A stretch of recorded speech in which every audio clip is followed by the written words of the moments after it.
Recording by Ty Hines. David Copperfield by Charles Dickens. Chapter 54. Mr. Micawber's Transactions. This is not the time at which I am to enter on the state of my mind beneath its load of sorrow. I came to think that the future was walled up before me, that the energy and action of my life were at an end, that I could never find any refuge but in the grave. I came to think so, I say, but not in the first shock of my grief. It slowly grew to that. If the events I go on to relate had not thickened around me, in the beginning to confuse and in the end to augment my affliction, it is possible, though I think not probable, that I might have fallen at once into this condition. As it was, an interval occurred before I fully knew my own distress, an interval in which I even supposed that its sharpest pangs were past, and when my mind should soothe itself by resting on all that was most innocent and beautiful in the tender story that was closed for ever. When it was first proposed that I should go abroad, or how it came to be agreed among us that I was to seek the restoration of my peace in change and travel, I do not even now distinctly know.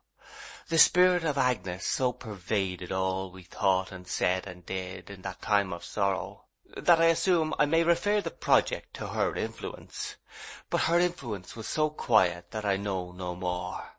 And now, indeed, I began to think that in my old association of her with the stained-glass window in the church, a prophetic foreshadowing of what she would be to me in the calamity that was to happen in the fullness of time, had found a way into my mind. In all that sorrow, from the moment never to be forgotten, when she stood before me with her upraised hand, she was like a sacred presence in my lonely house. When the angel of death alighted there, my child wife fell asleep, they told me so when I could bear to hear it, on her bosom with a smile. From my swoon I first awoke to a consciousness of her compassionate tears, her words of hope and peace, her gentle face bending down as from a purer region nearer heaven over my undisciplined heart, and softening its pain. Let me go on. I was to go abroad. That seemed to have been determined among us from the first. The ground now covering all that could perish of my departed wife, I waited only for what Mr. Micawber called the final pulverization of heap, and for the departure of the emigrants. At the request of Traddles, most affectionate and devoted of friends in my trouble, we returned to Canterbury. I mean, my aunt Agnes and I. We proceeded by appointment straight to Mr. Micawber's house, where, and at Mr. Wickfield's, my friend had been labouring ever since our explosive meeting. When poor Mrs. Micawber saw me come in my black clothes, she was sensibly affected. There was a great deal of good in Mrs. Micawber's heart, which had not been dunned out of it in all those many years. "Well, Mr. and Mrs. Micawber," was my aunt's first salutation after we were seated, "pray, have you thought about that emigration proposal of mine?" "My dear madam," returned Mr. Micawber, "perhaps I cannot better express the conclusion at which Mrs. Micawber, your humble servant, and I may add our children, have jointly and severally arrived, than by borrowing the language of an illustrious poet to reply that our boat is on the shore and our bark is on the sea." "That's right," said my aunt. "I augur all sort of good from your sensible decision." "Madam, you do us a great deal of honour," he rejoined. He then referred to a memorandum. "With respect to the pecuniary assistance enabling us to launch our frail canoe on the ocean of enterprise, I have reconsidered that important business point, and would beg to propose my notes of hand, drawn, it is needless to stipulate, on stamps of the amounts respectively required by the various Acts of Parliament applying to such securities, at 18, 24, and 30 months. The proposition I originally submitted was 12, 18, and 24. But I am apprehensive that such an arrangement might not allow sufficient time for the requisite amount of something to turn up." "We might not," said Mr. Micawber, looking round the room as if it represented several hundred acres of highly cultivated land, "on the first responsibility becoming due, have been successful in our harvest, or we might not have had our harvest in. Labour, I believe, is sometimes difficult to obtain in that portion of our colonial possessions where it will be our lot to combat with a teeming soil." "Arrange it in any way you please, sir," said my aunt. "Madam," he replied, "Mrs. Micawber and myself are deeply sensible of the very considerate kindness of our friends and patrons. What I wish is, to be perfectly businesslike and perfectly punctual, turning over, as we are about to turn over, an entirely new leaf, and falling back, as we are now in the act of falling back, for a spring of no common magnitude. It is important to my sense of self-respect, besides being an example to my son, that these arrangements should be concluded as between man and man." I don't know that Mr. Micawber attached any meaning to this last phrase. I don't know that anybody ever does, or did. But he appeared to relish it uncommonly, and repeated with an impressive cough, "As between man and man." "I propose," said Mr. Micawber, "bills, a convenience to the mercantile world, for which, I believe, we are originally indebted to the Jews, who appear to me to have had a devilish deal too much to do with them ever since, because they are negotiable. But if a bond or any other description of security would be preferred, I should be happy to execute any such instrument, as between man and man." My aunt observed that in a case where both parties were willing to agree to anything, she took it for granted that there would be no difficulty in settling this point. Mr. Micawber was of her opinion. "In reference to our domestic preparations, madam," said Mr. Micawber with some pride, "for meeting the destiny to which we are now understood to be self-devoted, I beg to report them. My eldest daughter attends at 5 every morning in a neighbouring establishment, to acquire the process, if process it may be called, of milking cows. My younger children are instructed to observe, as closely as circumstances will permit, the habits of the pigs and poultry maintained in the poorer parts of this city, a pursuit from which they have, on 2 occasions, been brought home within an inch of being run over. I have myself directed some attention, during the past week, to the art of baking, and my son Wilkins has issued forth with a walking stick and driven cattle, when permitted by the rugged hirelings who had them in charge, to render any voluntary service in that direction, which, I regret to say, for the credit of our nature, was not often, he being generally warned with imprecations to desist." "All very right indeed," said my aunt encouragingly. "Mrs. Micawber has been busy too, I have no doubt." "My dear madam," returned Mrs. Micawber with her businesslike air, "I am free to confess that I have not been actively engaged in pursuits immediately connected with cultivation or with stock, though well aware that both will claim my attention on a foreign shore. Such opportunities as I have been enabled to alienate from my domestic duties I have devoted to corresponding at some length with my family. For I own, it seems to me, my dear Mr. Copperfield," said Mrs. Micawber, who always fell back on me, I suppose from old habit, to whomsoever else she might address her discourse at starting, "that the time has come when the past should be buried in oblivion, when my family should take Mr. Micawber by the hand, and Mr. Micawber should take my family by the hand, and then the lion should lie down with the lamb, and my family be on terms with Mr. Micawber." I said I thought so too. "This at least is the light, my dear Mr. Copperfield," pursued Mrs. Micawber, "in which I view the subject. When I lived at home with my papa and mamma, my papa was accustomed to ask, when any point was under discussion in our limited circle, in what light does my Emma view the subject? That my papa was too partial, I know. Still, on such a point as the frigid coldness which has ever subsisted between Mr. Micawber and my family, I necessarily have formed an opinion, delusive though it may be." "No doubt. Of course you have, ma'am," said my aunt. "Precisely so," assented Mrs. Micawber. Now, I may be wrong in my conclusions. It is very likely that I am, but my individual impression is that the gulf between my family and Mr. Micawber may be traced to an apprehension on the part of my family that Mr. Micawber would require pecuniary accommodation. I cannot help thinking, said Mrs. Micawber with an air of deep sagacity, that there are members of my family who have been apprehensive that Mr. Micawber would solicit them for their names. I do not mean to be conferred in baptism upon our children, but to be inscribed on bills of exchange and negotiated in the money market. The look of penetration with which Mrs. Micawber announced this discovery, as if no one had ever thought of it before, seemed rather to astonish my aunt, who abruptly replied, "Well, ma'am, upon the whole, I shouldn't wonder if you were right." Mr. Micawber being now on the eve of casting off the pecuniary shackles which have so long enthralled him, said Mrs. Micawber, and of commencing a new career in a country where there is sufficient range for his abilities, which, in my opinion, is exceedingly important, Mr. Micawber's abilities particularly requiring space, it seems to me that my family should signalize the occasion by coming forward.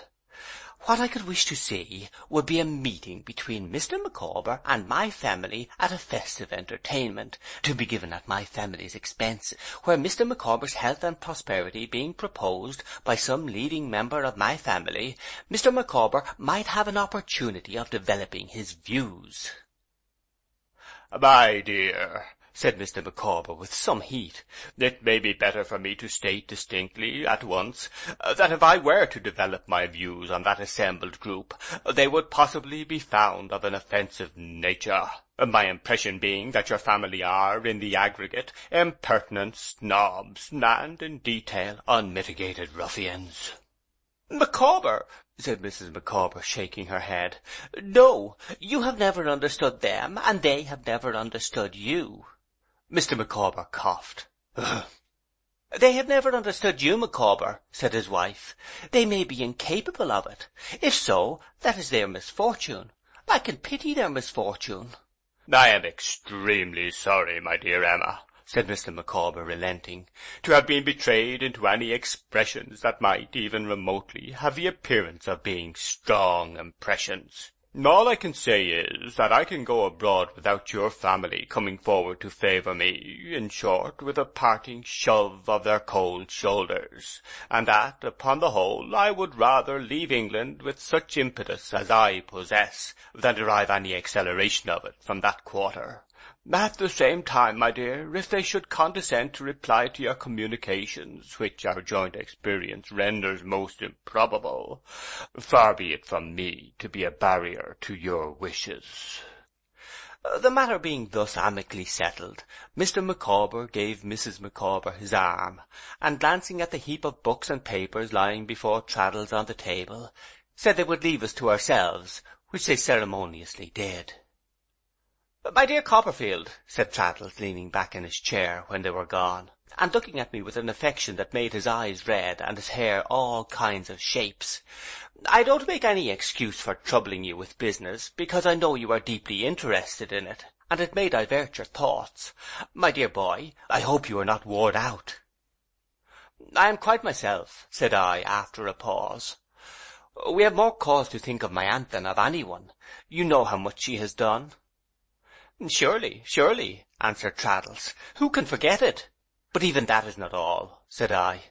"During the last fortnight some new trouble has vexed her. She has been in and out of London every day. Several times she has gone out early, and been absent until evening. Last night, Traddles, with this journey before us, it was almost midnight before she came home. You know what her consideration for others is. She will not tell me what has happened to distress her."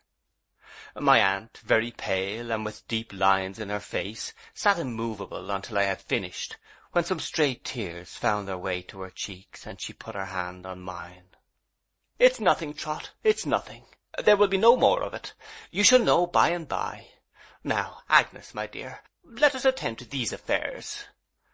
"I must do Mr. Micawber the justice to say," Traddles began, "that although he would appear not to have worked to any good account for himself, he is a most untiring man when he works for other people.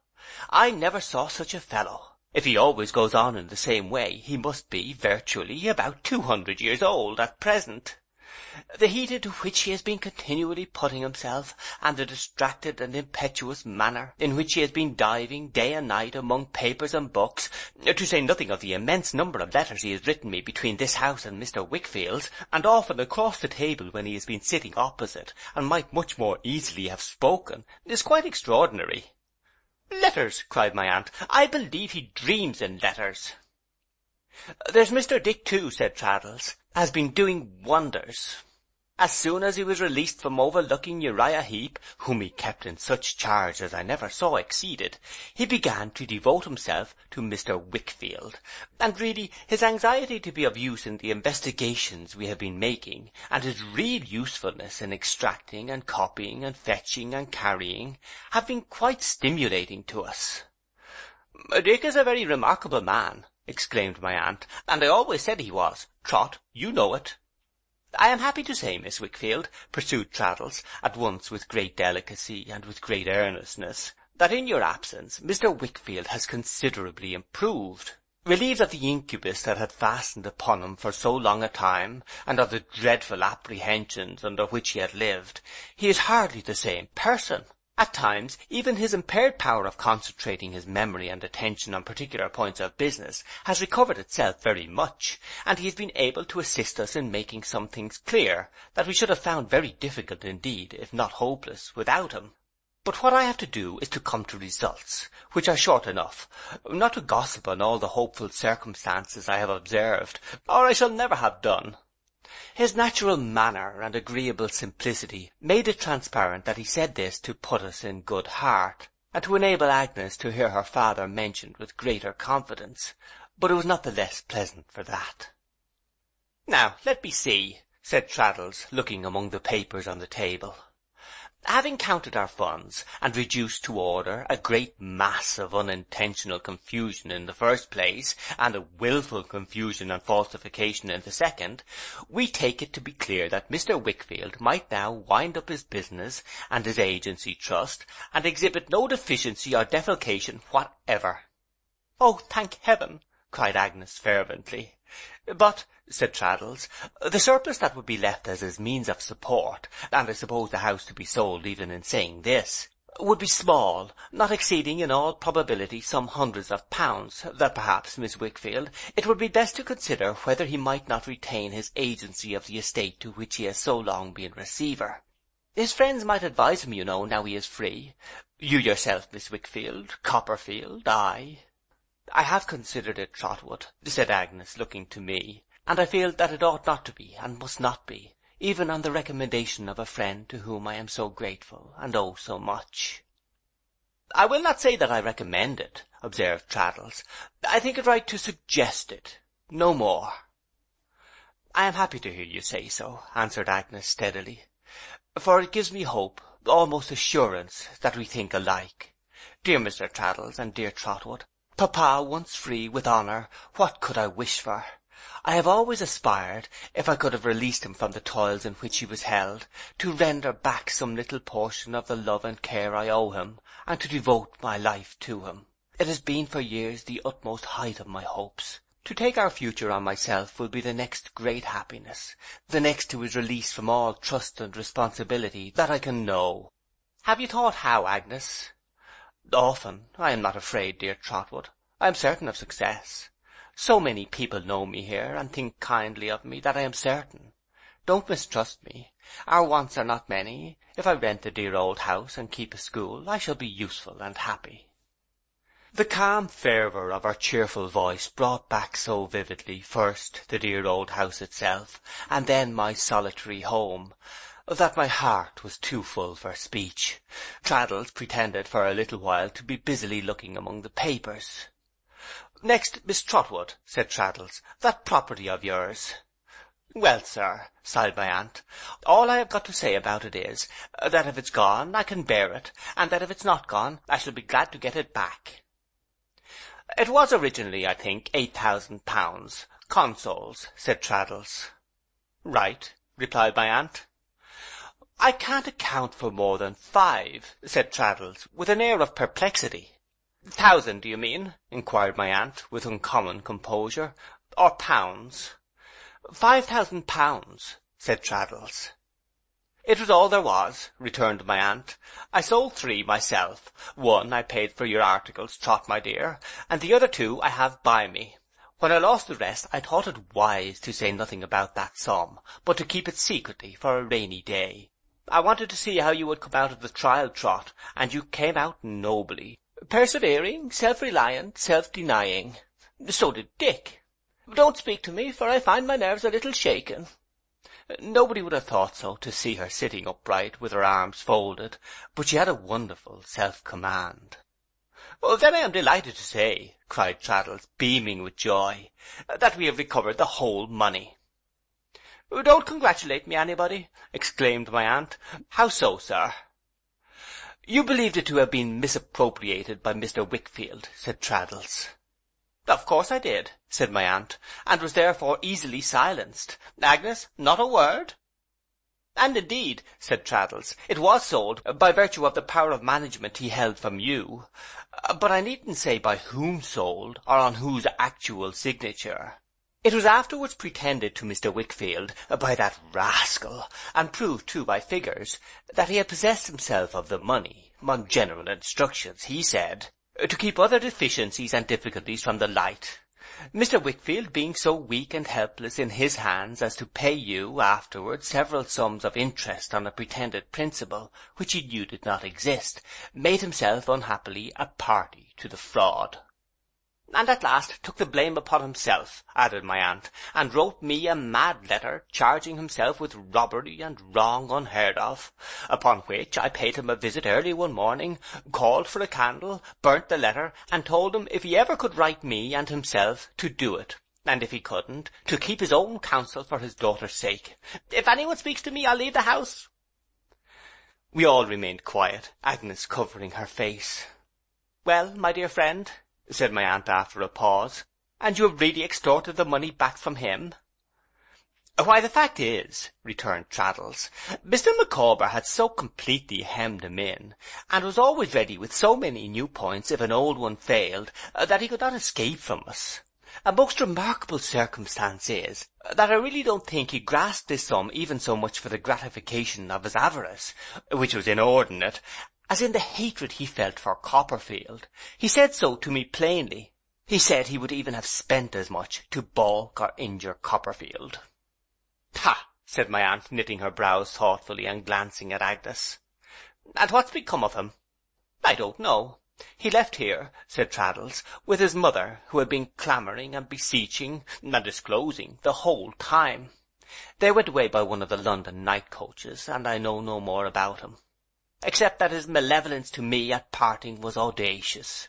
He seemed to consider himself hardly less indebted to me than to Mr. Micawber, which I consider, as I told him, quite a compliment.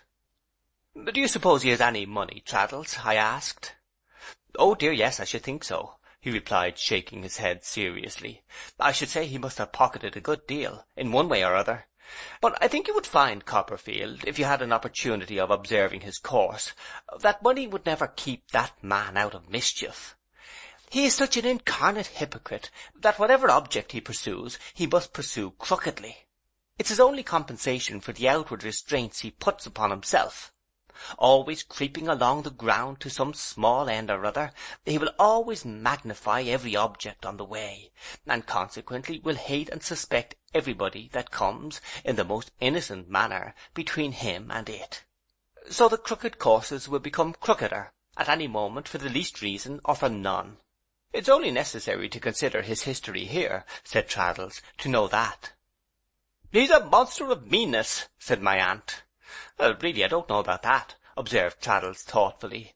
Many people can be very mean when they give their minds to it. And now, touching Mr. Micawber, said my aunt. Well, really, said Traddles cheerfully, I must once more give Mr. Micawber high praise. But for his having been so patient and persevering for so long a time, we never could have hoped to do anything worth speaking of. And I think we ought to consider that Mr. Micawber did right for right's sake, when we reflect that terms might have been made with Uriah Heep himself for his silence. I think so too, said I. Now, what would you give him? inquired my aunt. "Oh, before you come to that," said Traddles, a little disconcerted, "I am afraid I thought it discreet to omit, not being able to carry everything before me, 2 points, in making this lawless adjustment, for it's perfectly lawless from beginning to end, of a difficult affair. Those IOUs and so forth, which Mr. Micawber gave him for the advances he had." "Well, they must be paid," said my aunt. "Yes, but I don't know when they may be proceeded on, or where they are," rejoined Traddles, opening his eyes, "and I anticipate that, between this time and his departure, Mr. Micawber will be constantly arrested or taken in execution." "Oh, then he must be constantly set free again, and taken out of execution," said my aunt. "What's the amount altogether?" "Why, Mr. Micawber has entered the transactions, he calls them transactions, with great form in a book," rejoined Traddles, smiling, "and he makes the amount £103.5. "Now, what shall we give him, that sum included?" said my aunt. "Agnes, my dear, you and I can talk about division of it afterwards. What should it be? £500? Upon this, Traddles and I both struck in at once. We both recommended a small sum of money, and the payment, without stipulation to Mr. Micawber, of the Uriah claims as they came in. We proposed that the family should have their passage and their outfit and £100, and that Mr. Micawber's arrangement for the repayment of the advances should be gravely entered into, as it might be wholesome for him to suppose himself under that responsibility. To this I added a suggestion that I should give some explanation of his character and history to Mr. Peggotty, who I knew could be relied on, and that to Mr. Peggotty should be quietly entrusted the discretion of advancing another 100. I further proposed to interest Mr. Micawber in Mr. Peggotty by confiding so much of Mr. Peggotty's story to him as I might feel justified in relating, or might think expedient, and to endeavour to bring each of them to bear upon the other for the common advantage. We all entered warmly into these views, and I may mention at once that the principals themselves did so shortly afterwards with perfect goodwill and harmony. Seeing that Traddles now glanced anxiously at my aunt again, I reminded him of the second and last point to which he had adverted. "You and your aunt will excuse me, Copperfield, if I touch upon a painful theme, as I greatly fear I shall," said Traddles, hesitating, "but I think it necessary to bring it to your recollection. On the day of Mr. Micawber's memorable denunciation, a threatening allusion was made by Uriah Heep to your aunt's husband." My aunt, retaining her stiff position and apparent composure, assented with a nod. "Perhaps," observed Traddles, "it was mere purposeless impertinence?" "No," returned my aunt. "There was, pardon me, really such a person, and at all in his power?" hinted Traddles. "Yes, my good friend," said my aunt. Traddles, with a perceptible lengthening of his face, explained that he had not been able to approach this subject, that it had shared the fate of Mr. Micawber's liabilities in not being comprehended in the terms he had made, that we were no longer of any authority with Uriah Heep, and that if he could do us, or any of us, any injury or annoyance, no doubt he would.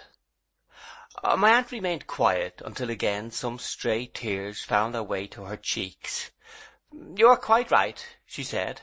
"It was very thoughtful to mention it." "Can I, or Copperfield, do anything?" asked Traddles gently.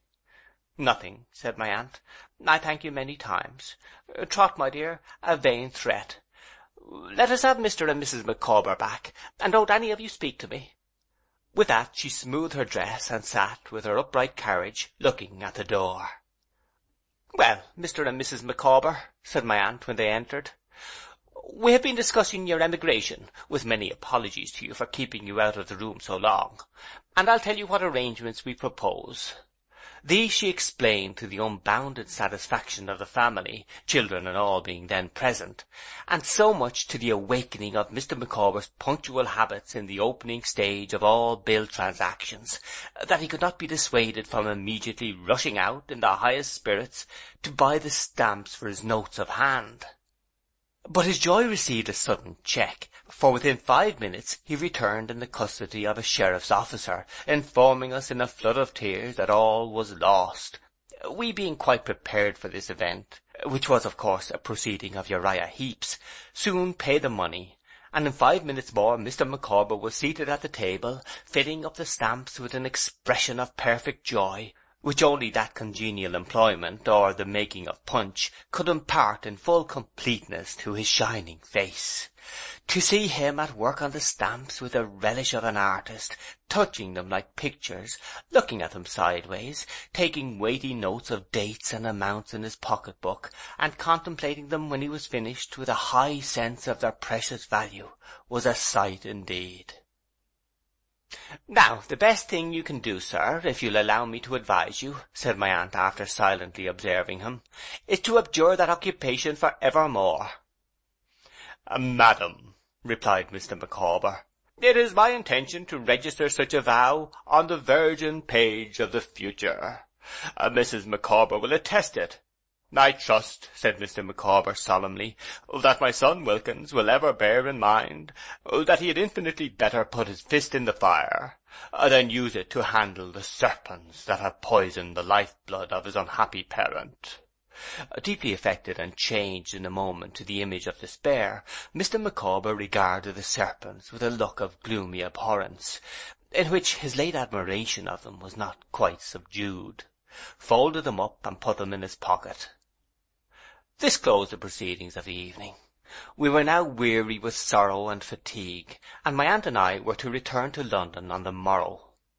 It was arranged that the Micawbers should follow us, after effecting a sale of their goods to a broker, that Mr. Wickfield's affairs should be brought to a settlement with all convenient speed under the direction of Traddles, and that Agnes should also come to London, pending those arrangements. We passed the night in the old house, which, freed from the presence of the Heaps, seemed purged of a disease, and I lay in my old room like a shipwrecked wanderer come home. We went back next day to my aunt's house, not to mine, and when she and I sat alone as of old, before going to bed, she said, "Trot, do you really wish to know what I have had upon my mind lately?" "Indeed I do, aunt. If there ever was a time when I felt unwilling that you should have a sorrow or anxiety which I could not share, it is now." "You have had sorrow enough, child," said my aunt affectionately. "Without the addition of my little miseries, I could have no other motive, Trot, in keeping anything from you." "I know that well," said I. "But tell me now." "Will you ride with me a little way tomorrow morning?" asked my aunt. "Of course." "At 9, she said. "I'll tell you then, my dear." At 9, accordingly, we went out in a little chariot and drove to London. We drove a long way through the streets, until we came to one of the large hospitals. Standing hard by the building was a plain hearse. The driver recognized my aunt, and, in obedience to a motion of her hand at the window, drove slowly off, we following.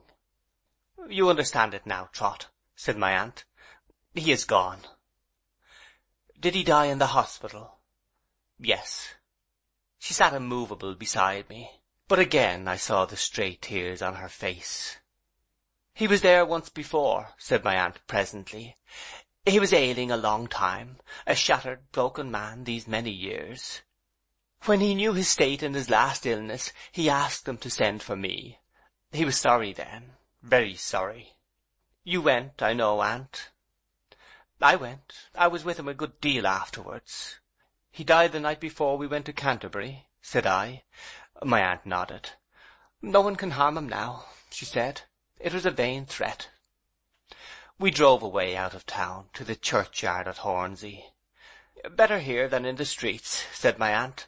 "He was born here." We alighted and followed the plain coffin to a corner I remember well, where the service was read consigning it to the dust. 36 years ago this day, my dear," said my aunt, as we walked back to the chariot, "I was married. God forgive us all." We took our seats in silence, and so she sat beside me for a long time, holding my hand. At length she suddenly burst into tears and said, "He was a fine-looking man when I married him, Trot, and he was sadly changed."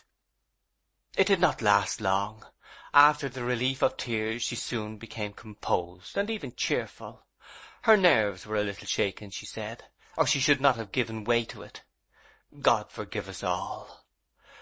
So we rode back to her little cottage at Highgate, where we found the following short note which had arrived by that morning's post from Mr. Micawber. Canterbury, Friday. My dear Madam and Copperfield, the fair land of promise lately looming on the horizon is again enveloped in impenetrable mists, and forever withdrawn from the eyes of the drifting wretch whose doom is sealed. Another writ has been issued in His Majesty's High Court of King's Bench at Westminster, in another cause of Heap versus Micawber, and the defendant in that cause is the prey of the sheriff having legal jurisdiction in this bailiwick. Now's the day and now's the hour, see the front of battle lour, see approach proud Edward's power, chains and slavery. Consigned to which, and to a speedy end, for mental torture is not supportable beyond a certain point, and that point I feel I have attained, my course is run. Bless you, bless you. Some future traveller visiting for motives of curiosity, not unmingled, let us hope, with sympathy, the place of confinement allotted to debtors in this city may, and I trust will, ponder as he traces on its wall, inscribed with a rusty nail, the obscure initials W.M. P.S. I reopen this to say that our common friend, Mr. Thomas Traddles, who has not yet left us and is looking extremely well, has paid the debt and costs in the noble name of Miss Trotwood, and that myself and family are at the height of earthly bliss. End of chapter 54.